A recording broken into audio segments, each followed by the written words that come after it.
Alright, hello and welcome back to my channel. Thank you very much for coming back. In today's video guys, we're going to be making castor oil. So it's not something new. Everybody knows the benefit of the castor oil for hair. It's all over the YouTube and also over the internet. Easy to find out these days. Back home we didn't know what to do with castor oil seed actually, because we have a lot, but today thinking back, my god.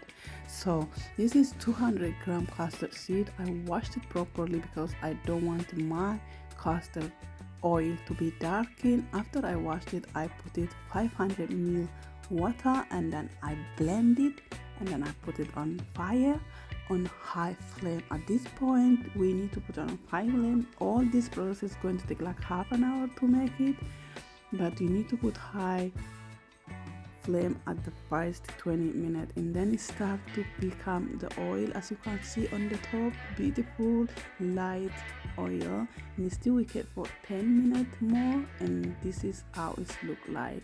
At this point I'm just going to remove it, strain it only with the strainer, that way it won't take long, and then I'm going to put it on the low heat for the next 2 minutes only. So that is how much it depends how we need it, but I put it 2 minutes because as you can see I need to drain out that liquid from inside. As you can see, that oil is like, here you go. So this is how it look like, and now I'm going to use my strainer and strain out the oil. As you can see, it's not burn or anything.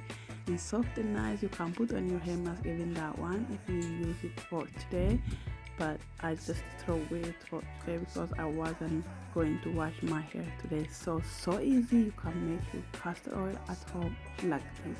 Thank you for watching.